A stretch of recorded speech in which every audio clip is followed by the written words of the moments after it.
نعرہ رسالت، علماء اہل سنت، مجاہد ختم نبوت، محافظ ناموس رسالت، نعرہ تکبیر، نعرہ رسالت۔ آج ہم جس مقصد کے تحت یہ بیان کرتے ہیں وہ پہلے میں واضح کر دوں۔ یقیناً یہ امت میں سب سے بڑا حادثہ ہے۔ رسول پاک صلی اللہ تعالیٰ علیہ وسلم کے گھرانے کے ساتھ جو ہوا، ویسے شہادتیں اور بھی ہوئی ہیں، جنگیں اور بھی ہوئی ہیں، موتیں اور بھی ہوئی ہیں، لیکن رسول کریم صلی اللہ تعالیٰ علیہ وسلم کے جگر گوشے کا اور ان کے خاندان کا جس انداز سے میدان کربلا میں واقعہ رونما ہوا، یہ دل دہلانے والا ہے۔ حد تو یہ ہے کہ جس کا کوئی ایمان نہیں، غیر مسلم بھی اگر واقعات کربلا کو سنتا ہے تو ہم نے انہیں بھی روتے ہوئے دیکھا ہے۔ اس کا مطلب یہ ہے کہ یہ انسانیت سے گرا ہوا ظلم تھا، جس کے لیے یہ مثال ہی کافی ہے۔ لوگ کہا کرتے ہیں اگر کہیں پانی نظر آئے تو جانوروں کو بھی پلا دیا جاتا ہے، لیکن فرات کا پانی ایک عام مسلمان کے لیے نہیں بلکہ رسول اللہ کے شہزادوں کے لیے بند کر دیا گیا۔ یہ دنیا کا سب سے بڑا ظلم ہے یا نہیں؟ تاریخ کا ایک ایسا ظلم ہے جس کی وجہ سے یہ ہمیشہ کے لیے نقش ہو گیا۔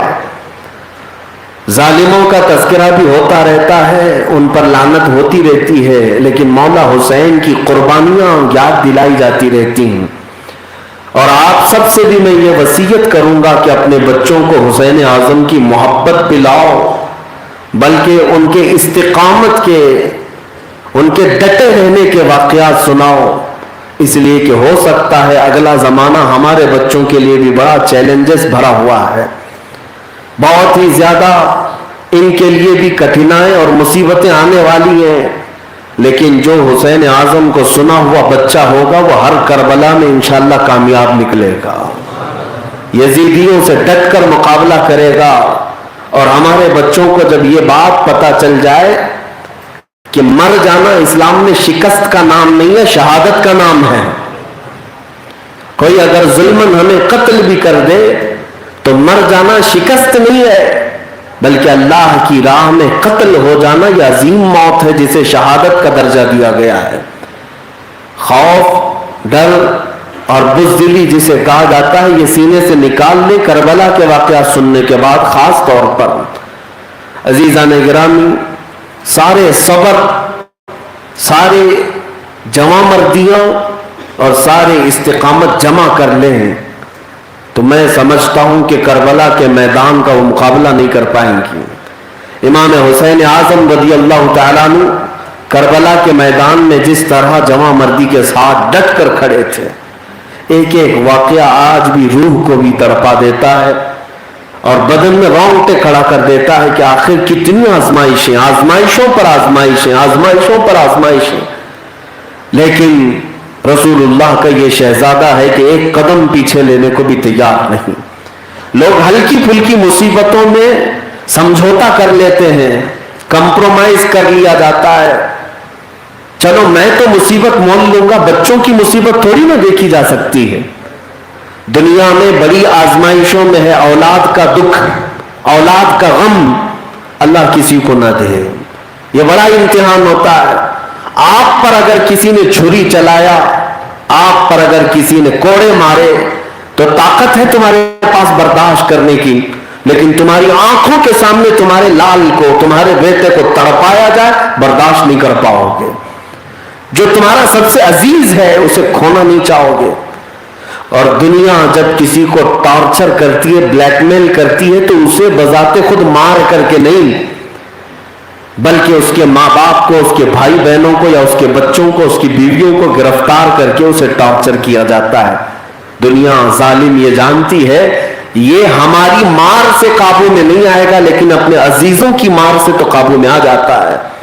اچھے اچھے طاقتوروں کو دیکھا گیا وہ اپنے عزیزوں کے غم میں نچھاور ہو جاتے ہیں، کمپرومائز کر لیتے ہیں، سمجھوتا کر لیتے ہیں، لیکن میں نے تاریخ کا ایسا واقعہ نہیں دیکھا جس باپ کے ہاتھ میں 6 مہینے کے بچے کو مارا جا رہا ہو پھر بھی وہ ان کے ساتھ سمجھوتا کرنے کو تیار نہیں.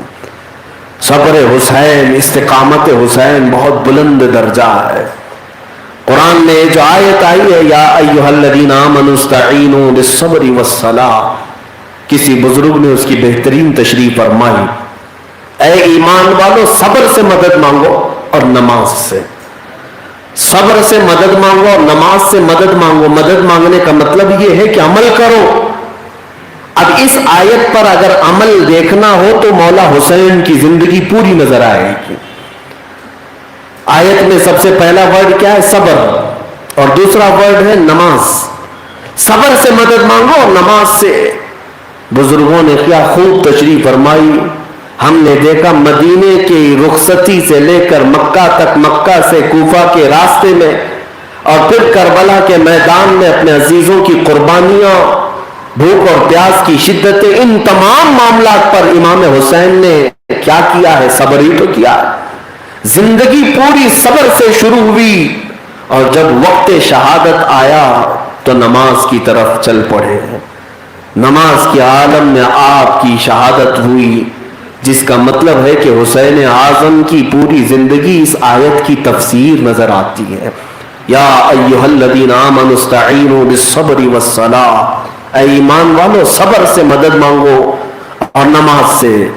آج ہماری زندگیوں کے لیے بھی اللہ کی بارگاہ میں یہ بھیک مانگے کہ مولا جو آفتیں آئیں، بلائیں آئیں، اور ظالموں کی طرف سے جو سختیاں آئیں، حسین اعظم کے توسل سے ہمیں صبر عطا کر، اور جب ہماری زندگی کا خاتمہ قریب آئے مولا ہمیں نماز کی حالت میں موت عطا فرما. یہ ہے شہید کربلا کی زندگی. آئے میرے عزیزوں، کربلا کی طرف روانگی جو ہوئی. امام حسین رمضان المبارک کا پورا مہینہ مکہ میں گزارتے ہیں، اور جیسے کہ کل میں نے آپ کو بتایا تھا تقریباً کوفہ والوں کے 12,000 خط آ گئے تھے، اور ہر خط میں آپ کی تعریف و توصیف اور آپ کو بلانا، آپ کو امام بنانا، آپ کو امیر بنانا، یہ بڑے بڑے دعوے تھے. اور ان دعووں کی تصدیق کرنے کے لیے امام حسین نے اپنے معتمد خاص حضرت امام مسلم بن عقیل کو کوفہ بھیجا تھا. اور پھر آپ نے کل یہ بھی سماعت کیا امام مسلم بن عقیل کے ساتھ کوفہ والوں نے کیا کیا. شروع میں تو خوب وفا دکھائی، بیعت کیا، آپ کے ارد گرد گھومتے پھرتے رہے، لیکن جیسے ہی عبید اللہ بن زیاد نامی جلاد گورنر بن کر کے آیا کوفہ میں، اور جہاں اس نے چند لوگوں کو ڈرایا اور قتل کی دھمکیاں دی، سب کوفہ والوں نے امام مسلم کا ساتھ چھوڑ دیا. اور پھر وہ وقت بھی آیا کہ امام مسلم بن عقیل نہایت ہی دردناک انداز میں کوفہ کے گورنر ہاؤس میں قتل کیے گئے، شہید کیے گئے. اور پھر آپ کے 2 چھوٹے بچوں کو بھی نہیں چھوڑا گیا. آپ کے دونوں بچوں کو بھی اسی کوفہ کی سرزمین پر قتل کر دیا گیا. یہ امام حسین کی طرف سے جانے والے قاصد تھے، سفیر تھے، وکیل تھے، جام شہادت نوش کر گئے. لیکن میرے عزیزوں، امام مسلم بن عقیل نے امام حسین کو کوفہ کے حالات بتا دیے تھے، خط لکھ کر بھیج دیا تھا کہ حالات بہت اچھے ہیں، آپ آ جائیں، آپ کے لوگ انتظار میں ہیں، آپ آئیں گے تو آپ کے پاس آنن فانن ہزاروں کی تعداد میں لوگ بیعت کر لیں گے. امام حسین امام عالی مقام تک یہ خط پہنچا تو آپ نے رمضان کے بعد رخت سفر باندھ لیا کہ اب مجھے کوفہ کی طرف جانا ہے. رمضان کے مہینے کے بعد شوال، پھر شوال کے بعد ذی القعدہ، ذی القعدہ کے بعد ذی الحجہ. یہ حج کا مہینہ ہے، یہ حج کے مہینے ہیں، اور تمام حاجی دنیا بھر سے حج کے لیے آ رہے ہوتے ہیں. لیکن حج سے چند دن قبل، ایام حج سے چند دن قبل، امام حسین نے خانہ کعبہ سے رخصتی لے لی. جبکہ حکم شرع تو یہ ہے کہ ایام حج میں جو وہاں پہنچے اس پر حج فرض ہے، یعنی وہ حج کرے. مولا حسین حج سے پہلے وہاں سے نکل کر کے کوفہ کی طرف جا رہے ہیں. کئی لوگوں نے یہ سوال بھی کیا کہ حج جب سر پر ہے، ایام حج شروع ہو چکے ہیں، اس وقت مکہ چھوڑنا کیا یہ جائز ہے؟ پہلی بات تو اس کے کئی جوابات دیے ہیں. مولا حسین نے اپنا فرض حج ادا کیا تھا. دوسری بات یہ ہے کہ امام حسین کو یہ خبر ملی تھی کہ یزید کچھ حاجیوں کو حاجی بنا کر کچھ جاسوسوں کو مکہ بھیج رہا تھا جو حاجیوں کے لباس میں آتے اور حرم کعبہ میں امام حسین کا قتل کرتے ہیں. اور رسول کریم صلی اللہ تعالی علیہ وسلم کی ایک بشارت بھی تھی. میرے آقا نے فرمایا تھا کہ ایک زمانہ آئے گا کہ ایک مینڈھا ہوگا, بکرا, جس کی وجہ سے اللہ کے اس مکہ مکرمہ شہر کو لوگوں کو خون آلود کر دیں گے, قتل و غارت ہو جائے گا, جنگ ہو جائے گی. امام حسین کہتے ہیں میں وہ مینڈھا وہ بکرا بننا نہیں چاہتا, باہر میرا قتل ہو جائے یہ مجھے پسند ہے, لیکن اللہ کے حرم میں کوئی ظلمن قتل کرے میں اس کو پسند نہیں کرتا, کہ وہ حرم کی جگہ ہے, وہاں تو چونٹیاں مارنا بھی نہیں ہے, وہاں تو کسی جانور کو مارنا بھی نہیں ہے, پتے اکھاڑنا بھی جائز نہیں ہے, حرم کعبہ کی سرزمین پر. تو امام حسین اس مسئلے کے تحت خانہ کعبہ سے رخصت ہو گئے ہیں. حالانکہ کئی اجلہ صحابہ وہاں تھے, سارے صحابہ نے آپ کو روکا. عبداللہ ابن زبیر رضی اللہ تعالیٰ عنہ نے تو یہاں تک کہا امام علی مقام سے کہ آپ کسی صورت کوفہ نہ جائیں, کوفہ والوں کے حالات اچھے نہیں, وہ کب بدل جاتے ہیں پتہ نہیں, ان کی زبانیں آپ کی طرف ہیں, تیر و تلوار یزید کی طرف ہے, وہ تخت اور تاج اور حکومت کی طرف ہوتے ہیں, آپ مت جائیں.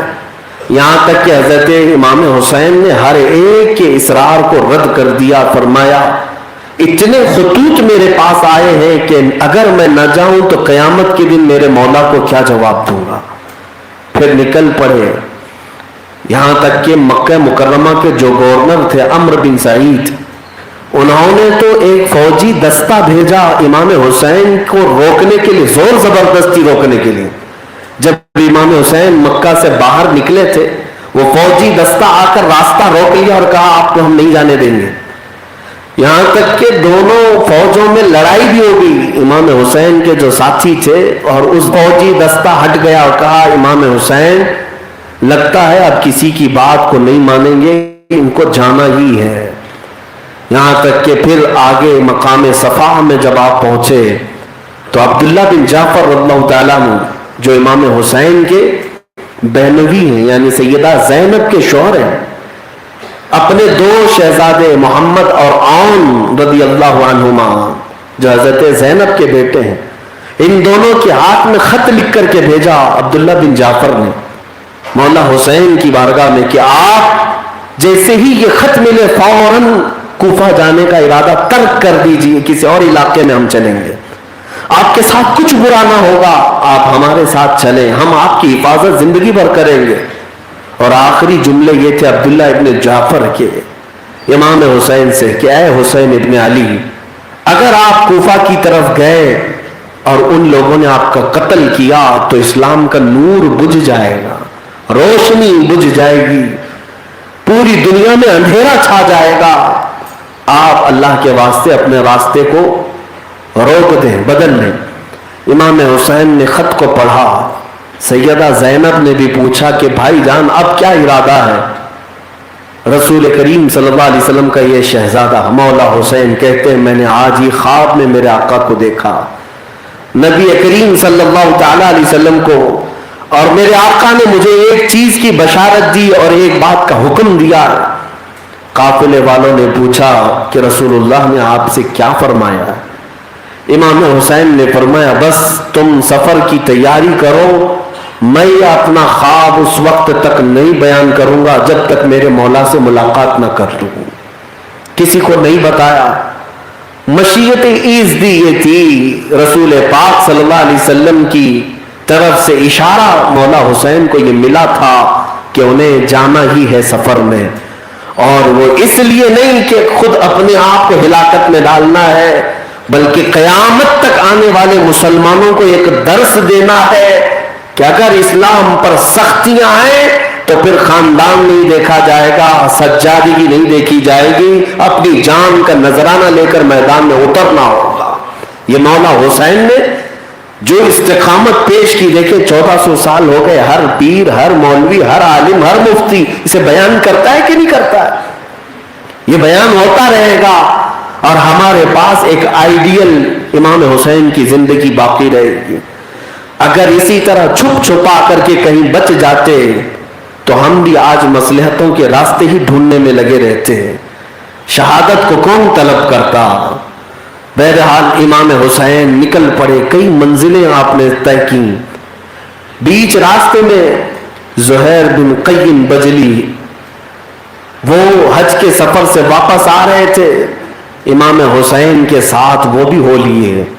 شروع میں وہ محب نہیں تھے, چاہنے والوں میں سے نہیں تھے, لیکن امام حسین کا خطبہ سنا تو آپ کے عاشق ہو گئے, ساتھ میں ہو گئے.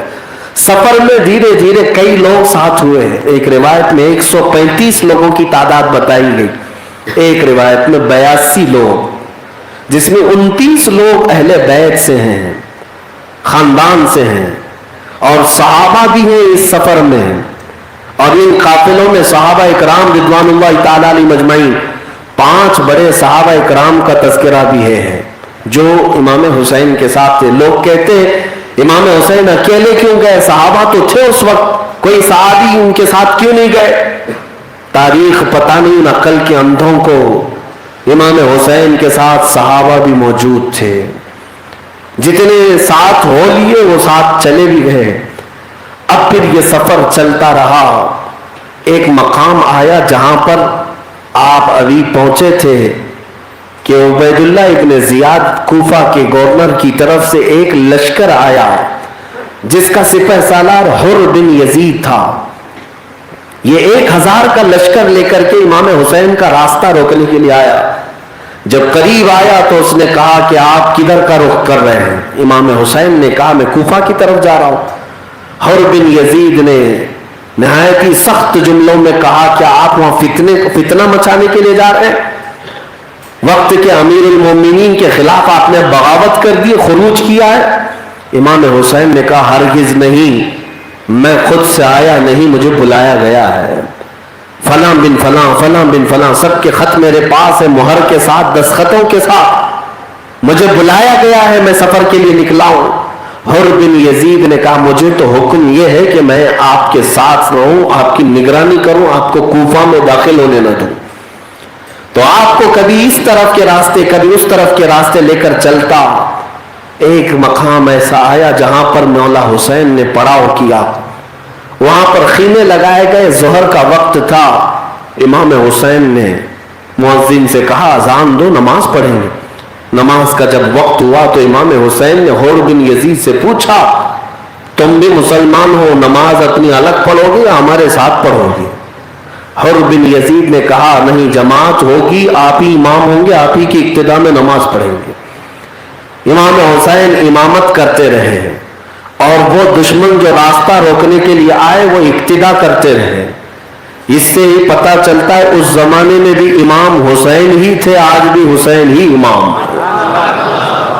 حقیقت تو یہی ہے. عربی میں کہا جاتا ہے الفضل بما شہد به الاعداء, فضیلت تو اس کی ہے جس کی دشمن بھی گواہی دیتے ہوں. ہاں دشمن گواہی دیتے ہوں الگ بات ہے, لیکن جس کی ابتدا میں سر جھکاتے ہو یہ اور بات ہے. امام حسین نے ظہر کی نماز پڑھائی, عصر کا وقت آیا پھر اذان ہوئی, پھر جماعت ہوئی, مغرب کا وقت آیا پھر جماعت ہوئی, نمازیں ہو رہی ہے. امامت حسین کی, اقتداء یزیدیوں کی, فوج کی اقتداء. اور اسی لیے کہا گیا ہے حسینی بن کر کے تو دیکھو, مولا حسین کے سچے وفادار بن کے تو دیکھو کتنے یزیدی اقتداء کرتے ہیں. بہت سارے یزیدی آج بھی اقتداء کرتے ہیں, بس شرط یہ ہے کہ وفادار حسین ہو. امام حسین کے ساتھ یہ سفر چلتا رہا. 1 دن 2 دن, یہ اب محرم کا مہینہ شروع ہو چکا تھا. پھر اس کے بعد امام حسین رضی اللہ تعالیٰ عنہ اپنے قافلے کو لے کر تقریباً 38 منزلیں طے کر چکے تھے. ہر منزل کا جو فاصلہ تھا وہ تقریباً 20 کلومیٹر کے اوپر ہوتا تھا. 38 منزلیں طے کرنے کے بعد حر بن یزید کو ایک پیغام آیا کوفہ سے کہ حسین کا کیا مقصد ہے. اس نے پیغام میں جواب میں یہ دیا تھا کہ یہ کوفہ کی طرف آ رہے ہیں. تو قاصد واپس پھر یہ پیغام لے آیا کہ اب حسین کو نہ کوفہ کی طرف جانے دو، نہ مدینے کی طرف، نہ دمشق کی طرف، بلکہ کھلے میدان میں ایسی جگہ اتارو جہاں ان کے لیے، ان کے جانوروں کے لیے کوئی پانی بھی نہ ملے۔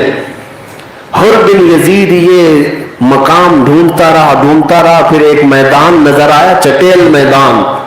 حر بن یزید نے مجبوراً پورے قافلے کو وہاں رکنے کا حکم دے دیا۔ امام حسین کے قافلے کا محاصرہ کر لیا گیا۔ امام حسین نے پوچھا کہ یہ کون سی جگہ ہے، یہاں ہمیں اترنے پر مجبور کر رہے ہو؟ تو لوگوں نے کہا ہذا موضع کربلا، یہ وہ جگہ ہے جسے کربلا کہا جاتا ہے۔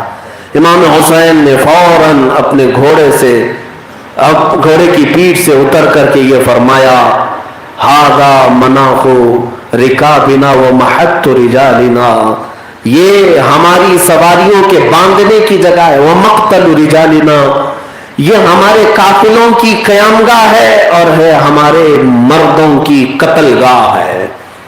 کیونکہ میں نے اپنے بابا حیدر کرار علی مرتضیٰ سے سنا تھا کہ وہ ایک سفر سے لوٹ رہے تھے، ایک میدان میں انہوں نے قیام کیا تھا، وہاں پر رات کو خواب میں انہوں نے دیکھا جس میدان میں وہ سوئے تھے، کوئی فرشتہ آ کر کے حضرت علی سے کہہ رہا تھا علی تم اس میدان میں سوئے ہو جہاں چند سالوں کے بعد تمہارے عزیز بیٹے حسین کو قتل کیا جائے گا۔ امام حسین کو مولا علی نے یہ خبر دی تھی کہ وہ مقام کربلا کا ہے۔ میرے عزیزوں، یہ بشارتیں تو پہلے سے دی جا چکی ہیں، یہ پہلے سے طے تھا۔ امام حسین رضی اللہ تعالیٰ عنہ اتر گئے اور اپنے قافلے والوں کے خیمے لگائے گئے ہیں، لیکن سوئے اتفاق دیکھیں کہ کوئی بھی خیمہ پانی کے قریب نہیں ہے، کوئی اہم راستے کی طرف نہیں ہے، بلکہ انہیں ایک کونے کی طرف جکڑ دیا گیا ہے، اور بلکہ بہت ہی قریب میں دریائے فرات بھی ہے۔ دریائے فرات جس کو جنتی نہر کہا گیا ہے، اس کا نہایت میٹھا اور شیریں پانی بہت قریب تھا۔ آج بھی جو حضرات کربلا کی زیارت کیے ہوں گے وہ دیکھتے ہیں مولا حسین کے روضے سے چند ہی قدموں کے فاصلے پر آج بھی دریائے فرات بہہ رہا ہے، آج بھی وہ پانی بہہ رہا ہے، لیکن امام حسین کے قافلوں کی طرف نہیں تھا۔ حر بن یزید نے 1000 لشکر کے ساتھ پورا وہ دریائے فرات پر پہرا لگا دیا تھا۔ یہ دن شروع ہوئے تھے محرم کے، لیکن حر بن یزید بس بحث اور تکرار میں ہی تھا، کوئی جنگ نہیں تھی۔ امام حسین کے ساتھیوں میں زہیر بن قیم تھے، حبیب ابن مظاہر تھے، مسلم بن اوسجہ الاسدی تھے، یہ بڑے بڑے لوگ، نامی گرامی لوگ تھے۔ کوفہ سے بھی کچھ لوگ امام حسین کے ساتھ ہو گئے تھے۔ انہوں نے اسی وقت مشورہ دیا کہ مولا حسین، امام علی مقام، یہ حر بن یزید کا جو لشکر ہے اس کے ساتھ ابھی ہم مقابلہ کر لیتے ہیں، جنگ کر لیتے ہیں، ورنہ اس کے بعد جو لشکر آئے گا وہ اور بھاری ہو جائے گا۔ یہ ہمارے لیے آسان ہے۔ 80 لوگ 1000 لوگوں سے لڑنے کے لیے تیار کھڑے تھے۔ امام حسین نے اس وقت منع کر دیا یہ کہہ کر کے کہ میں رسول اللہ کا بیٹا مسلمانوں میں جنگ کی ابتدا نہیں کرنا چاہتا، میری جانب سے ابتدا نہ ہونے پائے، میں جنگ کو شروع نہیں کرنا چاہتا۔ اسی طرح سے یہ معاملہ چلتا رہا، یہاں تک کہ پھر عمرو بن سعد ایک وہ شخص ہے جو امام حسین کا قبیلے کا بھی شخص ہے، اور حضرت سعد ابن ابی وقاص رضی اللہ تعالیٰ عنہ جو عشرہ مبشرہ میں سے صحابی رسول، ان کا بیٹا، 10 جنتی صحابہ میں جس کا نام ہے سعد ابن ابی وقاص، ان کا بیٹا عمرو بن سعد، اس کو 4000 کا لشکر دے کر کے ایران کی طرف بھیجا جا رہا تھا۔ ایران میں بغاوت ہو گئی تھی اس کو سر کرنے کے لیے، لیکن ابھی وہ چند فرس پر تھا، تھوڑے سے دور ہی سفر پہ تھا کہ اس کو واپس بلایا گیا، اور عبید اللہ بن زیاد نے کہا عمرو بن سعد تمہیں اگر ایران کی حکومت چاہیے تو پہلے حسین ابن علی کا معاملہ حل کرو، جاؤ اس معاملے کو نپٹاؤ، پھر تمہیں ایران کی گورنری دی جائے گی۔ عمرو بن سعد جانتا تھا کہ وہ رسول اللہ کی آل فاطمہ زہرا کے بیٹے حیدر کرار کے نور نظر ہیں۔ شروع میں اس نے انکار کیا کہ اس معاملے کو میرے حوالے مت کیجیے، کسی اور کو بھیجیے. تو عبید اللہ بن زیاد نے کہا ٹھیک ہے کسی اور کو بھیج دیتے ہیں، لیکن ایران کی حکومت، رے کی حکومت سے تم دستبردار ہو جاؤ. لالچ کا برا ہو، دنیاوی ہوس تخت و تاج کا برا ہو، عمرو بن سعد نے ایران کی حکومت پر حسین اعظم کے خون کو ترجیح دے دیا. اس نے خاندان اہل بیت کے خون سے اپنے ہاتھوں کو رنگنا پسند کر لیا ایران کی صرف حکومت کے لیے، تخت کے لیے. میرے عزیزوں، 4000 کا لشکر دے کر صحابی کے بیٹے کو عبید اللہ بن زیاد کربلا کے میدان بھیجتا ہے. اور اس کے بعد کیا ضرورت کیا تھی؟ لیکن دشمنوں کو خوف ہمیشہ اللہ کے شیروں سے ہوتا ہی رہا ہے، ہوتا ہی رہا ہے. تنہا حسین اعظم کے قافلے میں ہیں، وہ بھی ایسے نوجوان ہیں جو جنگ کے مقصد سے نہیں نکلے. وہ تو کوفہ والوں کی محبت میں چلے آئے تھے، جنگ کی تیاری کر کے کون آیا تھا؟ 82 لوگ جو اس قافلے میں ہیں کوئی جنگ کی تیاری سے نہیں آئے. 1000 لوگ پہلے آئے، پھر 4000 کا لشکر لے کر عمرو بن سعد پھر آیا. اور جب کربلا کے میدان میں وہ لوگ پہنچے تو امام حسین سے ان کی بھی بحثیں ہوئی. امام حسین نے کئی خطبے دیے وہاں پر. 2 دن اسی طرح گزر گئے.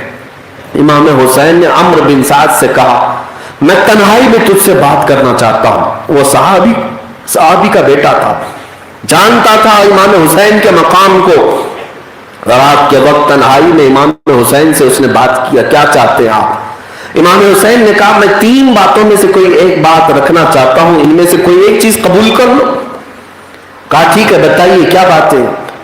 امام حسین نے کہا پہلی بات تو یہ ہے کہ میں کوفہ کے لیے نکلا تھا، لیکن اب میں راستہ بدل لوں گا، مجھے واپس مدینہ جانے دو، میں واپس چلا جاؤں گا. یا دوسرے نمبر پر یہ ہے کہ کسی ساحل پر یا پہاڑ کی چوٹی پر میں چلا جاتا ہوں، جنگ کر کے خون ریزی کر کے میں مسلمانوں میں ایک قتل و غارت کا ماحول نہیں چاہتا. یا تیسرا آپشن یہ ہے کہ میں خود دمشق چلا جاتا ہوں، یزید کے پاس جا کر کے میں آمنے سامنے مباشرتاً بات کروں گا اس مسئلے کے لیے. عمرو بن سعد کو یہ لگا کہ امام حسین صلح چاہتے ہیں، وہ خوش ہوا اور اس نے قاصد بھیجا عبید اللہ بن زیاد کے پاس. کہا کہ حسین جنگ نہیں چاہتے ہیں، صلح چاہتے ہیں. اور اچھے آپشن انہوں نے دیا ہے، 3 آپشن. یہ ہم قبول کر لیتے ہیں، جنگ نہیں ہوگی، ختم ہو جائے گی بات. تو قاصد آیا عبید اللہ بن زیاد کے پاس گورنر ہاؤس میں. جب یہ تینوں باتیں وہ بتا رہا تھا تو وہاں ایک نہایت ہی کمینہ خصلت شخص شمر ذی الجوشن، شمر نام کا ایک شخص بیٹھا تھا. اس نے جب یہ تینوں آپشن سنے عبید اللہ بن زیاد سے کہا واللہ امیر کوفہ، اگر حسین یہاں سے واپس چلے گئے تو تیری ذلت ہوگی.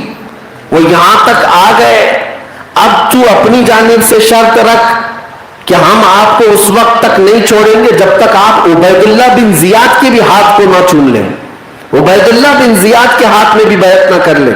یزید تو یزید، یہ زانی سے بھی، ولد الزنا سے بھی وہ بیعت کر لیں. تو یہ شرط یہ شمر نے رکھ کر کے عبید اللہ بن زیاد کو چڑھایا اور کہا کہ اگر وہ صحیح سلامت لوٹ گئے تو ان کا غلبہ مانا جائے گا اور تیری شکست اور تیری ذلت ہوگی، ان کو یوں ہی لوٹنے نہ دینا. عبید اللہ بن زیاد شمر جیسے مشیر کی باتوں میں آ کر کہا تو سچ کہتا ہے. پھر اس کے بعد بقیہ تقریباً 12000 کے قریب کا لشکر دے کر کے شمر کے حوالے کیا کہ تو جا اور اس معاملے کو سر کر کیا. شمر آیا عمرو بن سعد کے پاس، آ کر کے سیدھے اس نے کہا کہ میں نے سنا ہے کہ تو حسین سے دوستیاں بڑھا رہا ہے اور تو یزید کے خلاف ہونے والے اس مہم کو سر کرنے کی بجائے حسین کو راستہ اب چھوڑ رہا ہے نکلنے کا. تو عمرو بن سعد نے کہا کہ ظالم تو نے کیا کر دیا اس مسئلے کو. کہا میں نے عبید اللہ ابن زیاد سے یہ لکھوا لایا ہے کہ حسین اس وقت تک کربلا سے نہیں جا سکتے جب تک امیر کوفہ ابن زیاد کے ہاتھ پر بھی بیعت نہ کر لیں. عمرو بن سعد نے کہا تو نے ایسی شرط رکھی ہے کہ سورج زمین پر آ جائے تب بھی حسین عبید اللہ بن زیاد کے ہاتھ پر بیعت نہیں کر سکتے، وہ حیدر کرار کا خون ہے. وہ فاطمہ کا بیٹا ہے. یہ کون کہہ رہا ہے؟ دشمن کے خیمے سے کہہ رہا ہے. وہ اتنے غیرت مند ہیں کہ عبید اللہ ابن زیاد جیسے شخص کے ہاتھ پر تو کبھی نہیں بیعت کر سکتے. تو نے ایسی شرط جان بوجھ کر رکھی تاکہ ان کا خون ہو جائے. تو عمرو بن سعد ابھی بھی چاہتا تو الگ ہو سکتا تھا، لیکن شمر نے پھر یہ کہا اچھا تمہارے دل میں اگر ان کی محبت ہے تو یہ 4000 کا لشکر بھی جو تم پہلے لے آئے تھے میرے حوالے کر دو، مجھے سپہ سالار مانو، اور یا تو تم کوفہ واپس چلے جاؤ یا تو پھر ایران کی حکومت لینے کے لیے تیار ہو.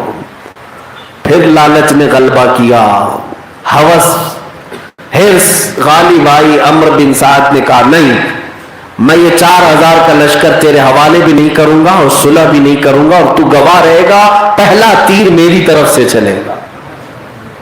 صحابی رسول کا بیٹا ہے. میرے عزیزوں، کبھی یہ مت سمجھ لینا کہ بہت پرہیزگار کے بیٹے ہو، بہت پرہیزگار تم بھی ہو. شیطان کب تمہارے اوپر غالب آتا ہے، کب تمہارا تقوی بھسم کرتا ہے پتہ بھی نہیں چلے گا. بڑے بڑوں کے ساتھ اس دنیا میں کھیل رچایا، ایمان بھی ختم کر دیا. اس لیے الرٹ رہو، ہمیشہ الرٹ رہو. بہتوں کو ہم نے دیکھا ہے. عمرو بن سعد نے اس کے بعد واپس امام حسین کی دشمنی کا اعلان کر دیا. اب 8ویں محرم تھی، اس وقت سے پانی بند کر دیا گیا تھا، پہرا لگا کر سختیاں کر دی گئی. بیچ بیچ میں وہ پانی پیا کرتے تھے. امام حسین پر جب یہ 8ویں محرم کو پانی بند کر دیا گیا تھا تب آپ نے ایک عظیم خطبہ دیا تھا. اس خطبے کو عربی میں پڑھیں تو آنکھوں سے آنسو آ جاتے ہیں. پورے میدان کے لوگوں کو جمع کر کے آپ نے خود کہا تھا اے لوگوں، کیا تم میرے نسب کو نہیں جانتے؟ کیا تم نے رسول اللہ کی وہ حدیث نہیں سنی کہ میرے آقا نے فرمایا الحسن والحسین سیدہ شباب اہل الجنہ؟ حسن اور حسین جنتی جوانوں کے سردار ہیں. اے لوگوں، تم نے کیا میرے نبی سے وہ حدیث نہیں سنی کہ اللہ میں حسن و حسین سے محبت کرتا ہوں، تو بھی محبت فرما، اور جو ان سے محبت کرے ان سے بھی محبت فرما. اے لوگوں، کیا تم میرے نسب کے بارے میں نہیں جانتے کہ میں فاطمہ زہرا کا بیٹا ہوں، علی ابن ابی طالب کا نور نظر ہوں، حیدر کرار کا بیٹا ہوں، رسول اللہ کا وہ نواسا ہوں جو کبھی ان کے کندھوں پر مدینے میں سواری کیا کرتا تھا. خطبے میں آپ نے اتنے کلمات کہے کہ آپ کے قافلے کے لوگ رو پڑے ہیں، اور بعض یزیدیوں کے دل بھی دہل گئے. لیکن جیسے ہی اس خطبے کا اثر ہونے لگا تو کوفیوں میں کوہرام مچ گیا. سبوں نے کہا کہ یہ ان کی باتوں میں آ کر کے کہیں یہ پوری کی پوری یزیدی فوج ادھر نہ چلی جائے. لیکن اللہ جس کو ہدایت دے وہ کہیں پر بھی ہدایت دے، اور جسے گمراہ کرنا چاہے وہ کعبے میں رکھ کر کے بھی گمراہ کرے. ہوا ایسی ہی 8ویں محرم کو حر بن یزید الریاحی جو 1000 کا لشکر لے کر سب سے پہلے راستہ روکنے کے لیے آیا تھا، اس نے جب دیکھا مولا حسین کے خطبے کو اور ان کی شرطوں کو تو وہ خود کوفیوں کے لشکر میں ببانگ دہل کہنے لگا اے کوفیوں، حسین کی طرف سے دیے جانے والے یہ آپشن کیا تمہیں پسند نہیں؟ ان کی طرف سے دیے جانے والے اختیارات تم نہیں لینا چاہتے ہو؟ عمرو بن سعد سے بات کیا، شمر سے بات کیا تو دونوں نے کہا حر تم سپہ سالار نہیں ہو، ہم سپہ سالار ہیں، ہم جس طرح فیصلہ کریں گے تمہیں اطاعت کرنی ہوگی. یہ یزید کا حکم ہے، عبید اللہ ابن زیاد کا حکم ہے. حر بن یزید کو جب انہوں نے جواب دیا تو حر بن یزید نے پکار کر کہا تمہاری سپہ سالاری، تمہاری شرطیں تمہارے منہ پر میں مارتا ہوں، میں حسین ابن علی کے پاس جاتا ہوں، اس لیے کہ میں اپنی آنکھوں سے آج اس میدان میں دیکھ رہا ہوں کہ حق کا چاند حسین کے ساتھ ہے، حق حسین کے ساتھ ہے. اور یہ کہتے ہوئے وہ اپنی تھوڑی سی فوج اور اپنے بیٹوں کے ساتھ امام حسین کے خیمے میں آ گئے اور کہا مولا حسین آپ اپنی غلامی میں قبول فرما لیں. غلطی میری ہے کہ میں آپ کا راستہ روکا، آپ کے ساتھ شروع میں میں نے سختیاں کی، اب مجھے احساس ہو گیا ہے کہ میں نے کس عظیم ذات کو روکا تھا. کس عظیم ذات کے لیے میں رکاوٹ بنا تھا، آپ اگر معاف کریں تو میں آپ کے ساتھ ہی رہوں گا زندگی بھر۔ امام حسین وہ لجپال گھرانہ، وہ سخی گھرانہ، میرے مصطفیٰ کریم صلی اللہ تعالی علیہ وسلم کی سخاوت لیا ہوا شہزادہ فوراً کہتا ہے حر بن یزید تمہارے بارے میں ہمارے دل میں کوئی بات نہیں، کوئی بات نہیں، ہم نے تمہیں اللہ اس کے رسول کے لیے معاف کیا۔ یہ قافلے کے ساتھ حر بن یزید بھی مولا حسین کی غلامی میں آ گئے۔ اس سے پتہ چلتی ہے یہ بات میرے عزیزوں، رب تبارک و تعالی ظالموں میں سے کب کس کو ایمان دے یہ اس کی مشیت کے فیصلے ہیں، اس کی قدرت کے فیصلے ہیں، اور کب اللہ تبارک و تعالی پرہیزگاروں میں سے کسی کو گمراہ کر دے یہ بھی اس کی قدرت کے فیصلے ہیں۔ ہم نے دیکھا ہے ہر زمانے میں یزید کی فوج سے نکل کر کے حسین ابن علی کی بیعت کرنے والے بھی دیکھا، اور اس کے بعد ہم نے یہ بھی دیکھا ہے بغداد کو پوری طرح سے تباہ کرنے والے تتاری کعبہ مکرمہ کے پاسبان بھی بن گئے، حرم کعبہ میں اذان دینے والے بھی بن گئے، اور دوبارہ بغداد کی شان و شوکت کو دوبالا کرنے والے بھی وہی تاتاری تھے، بلکہ تاتاریوں کا ایک بادشاہ اسلام قبول کیا جس کی وجہ سے اسلام میں اور مزید طاقتیں بڑھی تھیں۔ آپ تاریخ کا مطالعہ کریں، یہ ہوتا رہا ہے اور ہوتا رہے گا۔ ہم نے ان کی بھی تاریخ پڑھی جنہوں نے بابری مسجد کو شہید کیا تھا، وہ ہزاروں سنگیوں کے جٹ میں گئے ہوں گے، لیکن رب تعالیٰ کس کے دل میں کب ہدایت کا نور چمکا ہے، ہم نے ان میں بھی کسی کو سنا ہے اور دیکھا ہے کہ ایمان قبول کیا اور جگہ جگہ اذانیں بھی پکارتا رہا اور اسلام پر وفات بھی پایا، اور کئی لوگوں کو دولت ایمان سے مشرف بھی کیا، اور اپنی کہانیاں بھی بتاتا رہتا۔ ایک دن وہ تھا جب میرے ہاتھ میں ہتھوڑا تھا اور میں گنبد توڑ رہا تھا، لیکن آج الحمدللہ میرے ہاتھ میں قرآن عظیم ہے اور میرے مصطفیٰ کریم کی محبت میرے سینے میں ہے۔ یہ بات ناممکن بات میں سے نہیں ہے کہ آج جو آتنک مچا رہا ہو کل بھی وہ اسی طرح ہوگا، بلکہ میری امیدیں یہ کہتی ہیں کہ اگر مولا تبارک و تعالیٰ چاہے تمہارے خیمے سے ہی اس کو اٹھائے گا جو ہماری مسجدوں کی اذانیں بلند بھی کیا کرے گا انشاءاللہ العزیز۔ وہ دن دیکھنا ہے۔ حسین ابن علی کے ساتھ حر بن یزید کی بیعت ایک ایسا مثالی واقعہ ہے جس کو دیکھ کر کے ہم قیامت تک یہ امید لگا سکتے ہیں کہ مولا جب چاہے کسی کو بھی ہدایت عطا فرماتا ہے۔ اس کے بعد میرے عزیزوں 9 محرم آئی، اس دن اور انہوں نے سختیاں کی اور بحث و مباحثے تکرار ہوتے رہے۔ 22,000 کا لشکر جبار جمع ہو گیا 82 لوگوں کے مقابل میں، اور اس کے بعد 9 محرم جب گزر گئی 10ویں کی رات آئی تو امام حسین نے اپنے قافلے والوں کو اپنے خیمے میں جمع کیا اور سب کے سامنے رات کو ایک خطبہ دیا، کہا کہ اے میرے عزیزو جانثارو، یہ صرف اور صرف میرے خون کے پیاسے ہیں، میں نے ان کے ساتھ بہت ساری باتیں کی، بہت سارے ان کو باتیں سمجھانے کی کوشش کی، لیکن ان میں سے ان کو کوئی بات پسند نہیں ہے، مجھے یہ لگتا ہے کہ یہ صرف میرے خون کے پیاسے ہیں، لہذا تم میں سے جو میرے ساتھی ہیں وہ اٹھ جائیں۔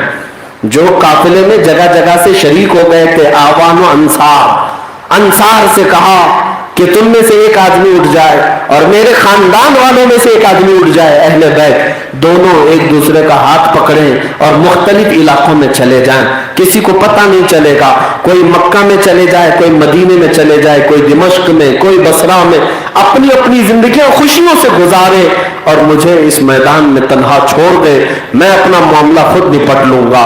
یہ مولا حسین کی دریا دلی تھی۔ آپ کے خطبے کے بعد آپ کے انصار، آپ کے آوان، آپ کے صحابہ، آپ کے ساتھی جو تھے وہ کھڑے ہو گئے، کہا واللہ حسین اگر ایسا ہو گیا کہ ہم کربلا کے باہر ایک قدم بھی رکھے تو قیامت تک آنے والی نسل ہم پر لعنتوں کی پھٹکار برسائیں گی، ہم ہرگز یہ نہ کر سکیں گے۔ مولا حسین آپ کو ہم یہ عہد دیتے ہیں کہ جب تک آپ کی یہ انصار زندہ ہے، آپ تو بڑی دور کی بات ہے، آپ کے خاندان کا ایک شہزادہ بھی میدان جنگ میں ہم اترنے نہیں دیں گے۔ اور ان انصار نے، ان ساتھیوں نے اس بات کو پکا کر کے بھی دکھایا۔ جب 10ویں محرم کی صبح ہوئی، اس کو قیامت صغریٰ کہا گیا ہے، کربلا کے میدان میں جب یہ 10ویں محرم عاشورہ کا دن جسے کہتے ہیں جمعہ کا دن تھا، اتفاق ہے وہ جمعہ کا دن ہے، عاشورہ ہے، 10ویں محرم ہے، اور 3 دن کی پیاس اور بھوک کی شدت بھی ستائی جا رہی ہے۔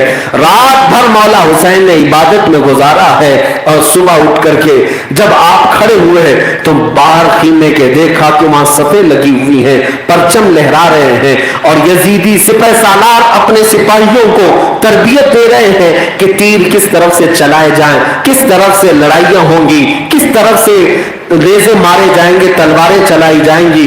امام حسین نے دیکھا اور اس کے بعد کہا اب تو یہ آخری مقام تک پہنچ چکے ہیں، یعنی اب جنگ ہی کرنا چاہتے ہیں۔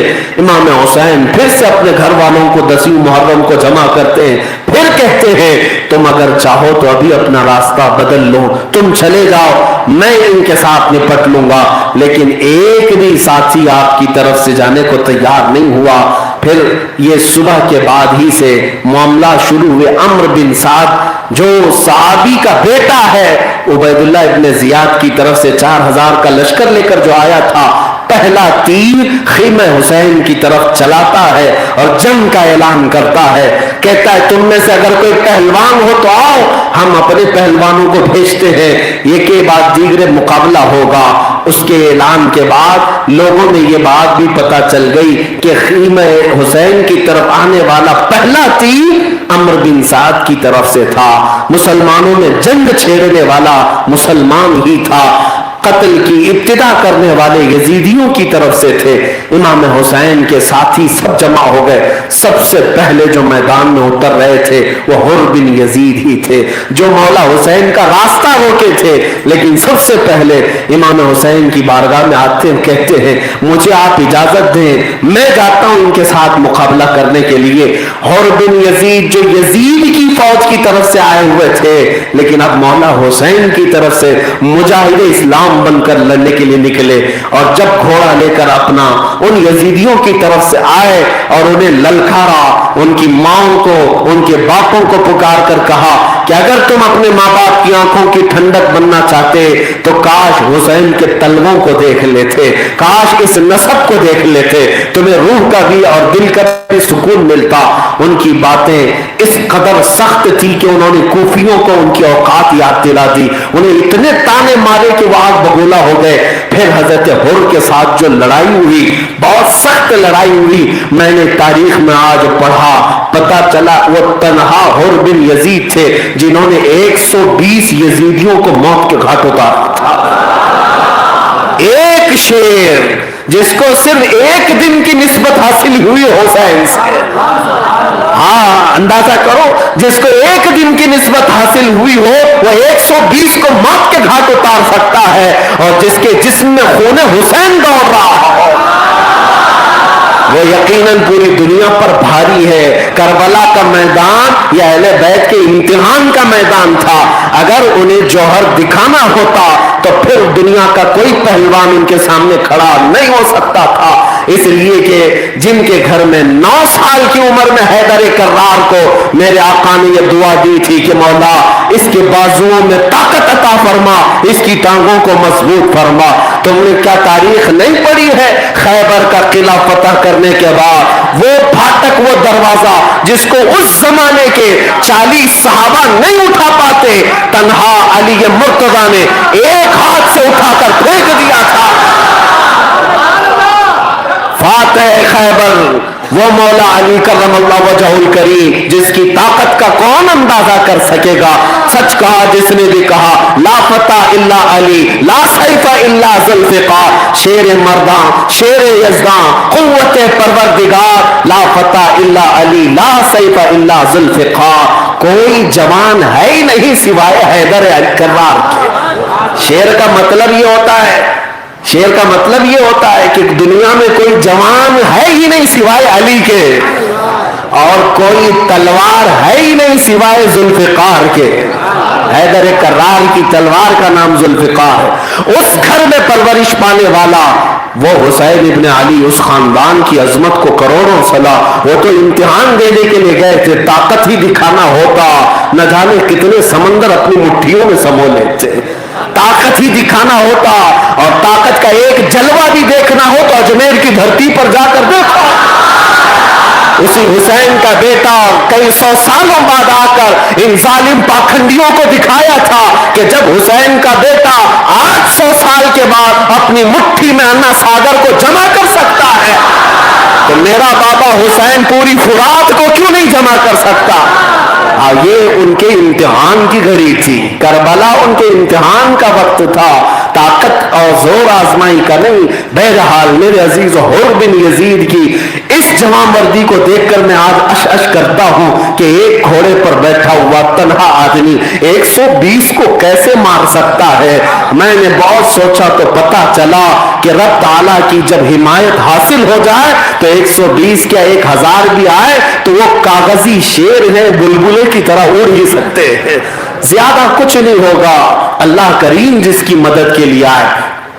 اور ہم نے ایسے کاغذ کے سانپ بھی بہت دیکھے, کاغذ کے شیر بھی بہت دیکھے. حیدر کرار کا شیر ہونا اور ہے, خاندان رسول کا شیر ہونا اور ہے, اور ڈرائنگ روم کا شیر ہونا اور ہے. میرے عزیزو, حر بن یزید لڑتے لڑتے جام شہادت نوش فرما گئے. زہیر بن قیم جو راستے میں امام حسین کے ساتھ آئے تھے وہ میدان میں آئے اور انہوں نے اپنی طاقت کے اعتبار سے بھرپور لڑائیاں کی اور جام شہادت نوش کیا. مسلم بن اوسجہ اسدی صحابی رسول ہیں. حضرت حبیب ابن مظاہر یہ آئے, یہ بھی کربلا میں شہید ہونے والے 5 صحابہ کا نام میں عرض کرتا ہوں. انس بن حارث رضی اللہ تعالیٰ یہ صحابی رسول ہیں, اور حضرت حبیب ابن مظاہر, حضرت مسلم بن اوسجہ اسدی رضی اللہ تعالیٰ عنہ, اور حضرت حانی بن عروہ جو امام مسلم کے ساتھ کوفہ میں قتل ہوئے تھے وہ بھی صحابی رسول تھے. اور 5ویں حضرت عبداللہ بن بختر حمیری رضی اللہ تعالیٰ عنہ. یہ 5 صحابہ ہیں جو مولا حسین کی رفاقت میں شہید ہوئے. اور امام حسین کے رفقا میں جو لوگ شہید ہوئے تھے اور ان کے ساتھیوں میں جو شہید ہوئے تھے ان کی تعداد بھی ایک لمبی ہے. اس کے بعد میرے عزیزو جب سب ساتھیوں نے اپنی جان دے دی تو اب خاندان اہل بیت سے جو لوگ نکلے اس میں پہلے حضرت علی کے بیٹے یعنی امام حسین کے اور بھی بھائی میدان میں تھے. حضرت امام حسین کے جو بھائی موجود تھے اس میں عباس ابن علی, عبداللہ ابن علی, محمد ابن علی, ابو بکر ابن علی, عثمان ابن علی, جعفر ابن علی رضوان اللہ تعالیٰ علیہ مجمعین. یہ تمام وہ لوگ ہیں جو مولا علی کے بیٹے ہیں, آپ کی دوسری زوجات سے, دوسری ازواج سے جو پیدا ہوئے امام حسین کے بھائی ہیں. اور ان سب لوگوں نے امام حسین کی رفاقت میں سفر بھی کیا اور کربلا کے اس میدان میں اپنی جمع مردی بھی دکھائی. ایک کے بعد دیگر حیدر کرار کے جوان شہزادے کربلا کے میدان میں حاضر ہوتے رہے. دوپہر کا وقت قریب آنے کو تھا. میرے عزیز و خاندان اہل بیت سے تقریباً 18 لوگوں کی شہادت ہو چکی تھی. 18 لوگ, کوئی کبھی 1 جاتا, کبھی 2 جاتے, کبھی 3 جاتے, اس طرح سے یہ نرغوں میں چلے جاتے. لیکن میرے عزیزو جتنی بھی تاریخ آپ دیکھیں یہ جب جب گئے یزیدیوں میں سے 100 سے کم تعداد میں نہ زخمی کیا, 100 سے کم لوگوں کو, 100 سے زیادہ ہی یا تو زخمی کیا یا ان کو موت کے گھاٹ اتار کر کیا ہے 100 لوگوں کو. اور اگر ان کو پانی پلایا گیا ہوتا, ان کو کھانا کھلایا گیا ہوتا اور پھر وہ لوگ 100 کی تسبیح گنتے رہتے, 22,000 بھی 2 دن میں ختم ہو جاتے. ہاں وہ گنتے رہ جاتے. لیکن یہ بھوکے اور پیاسے خاندان اہل بیت کے شہزادوں کو امتحان میں ایسا گزارا گیا. میرے عزیزو یہ خاندان اہل بیت سے مولا علی کرم اللہ وجہہ الکریم کے شہزادے جب شہید ہوئے تو وہ وقت بھی آیا جب مولا حسین کے عزیز ترین بھتیجے امام قاسم جن کی عمر 19 سال کی ہے, امام حسن مجتبیٰ کے بڑے بیٹے جن کا مستقبل مولا حسین کی بیٹی سیدہ سکینہ سے تھا, امام حسین کے وہ داماد بھی بننے والے تھے. 19 سال کی قریب جوانی میں خیمے میں وہ جب تشریف لائے, حضور امام عالی مقام کی بارگاہ میں عرض کیا کہ چچا جان مجھے اجازت دے. امام حسین کی آنکھوں سے آنسو آ گئے. کہا میرے مرحوم بھائی کی تم آخری نشانی تھے، میں تمہیں دیکھ کر میرے حسن کو یاد کرتا تھا۔ وہ بھائیوں میں جو الفت و محبت تھی امام حسن اور امام حسین، ان کی شہادت کے بعد امام حسین ہمیشہ امام قاسم کو ساتھ رکھتے تھے۔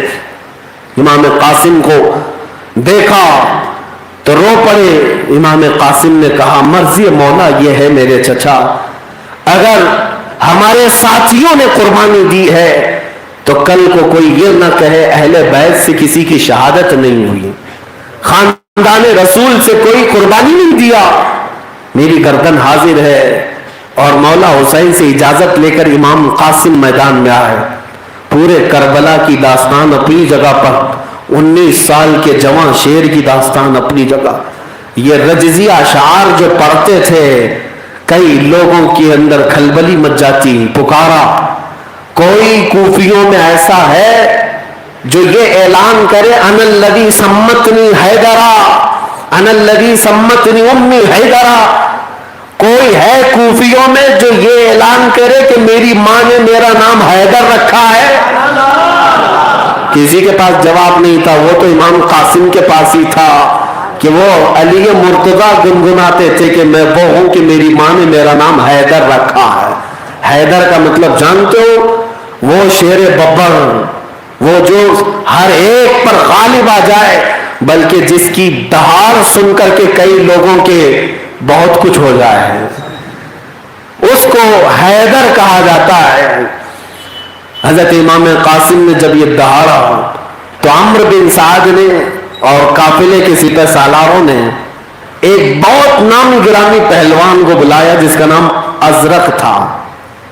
اس کو بلایا اور کہا کہ تو یزید سے ہر مہینے 10,000 درہم وظیفہ پاتا۔ اتنا بڑا پہلوان تھا۔ کہا کہ جا مقابل میں۔ اس نے کہا میری اتنی حیثیت نہیں ہے کہ میں اس جیسے چھوٹے لڑکے سے لڑوں، میں ملک شام کا سب سے بڑا پہلوان اور تم 19 سال کے بچے سے مجھے لڑنے بھیج رہے ہو۔ پھر اس نے آ کر کے کہا کہ قاسم کوئی بڑا ہو تو بھیجو۔ امام قاسم نے کہا کہ تیرے خیمے میں جو چھوٹا ہے یا جو جسے تو سمجھتا ہے اسے پہلے بھیج تاکہ میں اپنے جوہر تو تجھے دکھاؤں۔ اس نے کہا کہ اگر تو مجھ سے لڑنے کی خواہش رکھتا ہے تو میرے بیٹے ہیں جو ایک سے بڑھ کر ایک پہلوان ہیں، ان سے پہلے لڑ۔ 4 بیٹے تھے، چاروں کے چاروں پہلوان تھے۔ یہ ازرق نامی پہلوان کے 4 بیٹے تھے اور اس نے اپنے بیٹوں کو بھیجا امام قاسم کے ساتھ لڑنے کے لیے، اور اس کے بیٹے وہ ہاتھی کی طرح چوڑے تھے، اونچے چوڑے۔ اور یہ ضروری نہیں ہے کہ ہر کوئی بڑے جسم کا باڈی بلڈر پہلوان ہی ہوتا ہو، اندر سے کپاس بھی بھری ہوتی ہے۔ آیا ایک بڑا بیٹا اور امام قاسم کے ساتھ لڑنے لگا۔ امام قاسم کے اندر وہ پھرتیلا پن تھا کہ کوفہ کے لوگ جنہوں نے جنگ کے مناظر کو روایت کیا ہے، وہ کہتے ہیں کہ امام قاسم جب گھوڑے پر اپنی پشت بدلتے تھے تو ایسا لگتا تھا جیسے آسمان پر بجلی چمک رہی ہے۔ وہ اپنی تلوار کو لہراتے ہوئے جب گھوڑے کو ادھر سے ادھر کرتے تو اتنی تیزی تھی کہ بجلی کی طرح تیزی، اور منٹ نہیں گزرے کہ اس کا سر زمین پر لے آیا۔ ایک بیٹا گیا، دوسرا آیا، دوسرے کو موت کے گھاٹ اتارا، تیسرا آیا، تھوڑی سی بھی زیادہ دیر نہیں گزری، تیسرا بھی موت کے گھاٹ اترا، چوتھا آیا، چوتھا بھی۔ 4 کو انہوں نے گاجر مولی کی طرح کاٹ دیا تھا۔ 19 سال کا جوان اب للکارنے لگا کہاں ہے ازرق؟ اس پہلوان کو بلاؤ جو 10,000 درہم یزید سے کھاتا ہے۔ میرے عزیزوں، 10,000 کھانے والا 3 دن کے بھوکے شیر کے سامنے کیا مقابلہ کرتا؟ اسی لیے ہم کہتے ہیں بہت نیتاؤں سے مت کھاؤ، طاقت چلی جائے گی۔ وقت کے ظالم یزیدیوں کے ساتھ بہت نذرانے مت لو، روحانیت مر جائے گی، ایمان ختم ہو جاتا ہے۔ تم پیل پیکر ہو جاؤ، باڈی بلڈر ہو جاؤ، لیکن کھاتے کہاں سے ہو اس کا بھی اثر ہوتا ہے۔ کس کا کھاتے ہو؟ ہاں، دنیا کا کھانے والے ہم نے دیکھا ہے، ہو سکتا ہے اونچے چوڑے ہو لیکن ان کی روحانی طاقت نہیں۔ لیکن میرے مصطفیٰ کے قدموں کی ایک سوکھی روٹی کھانے والا بھی چٹائی پر بیٹھتا ہو لیکن لوہے محفوظ کو بھی دیکھ سکتا ہے۔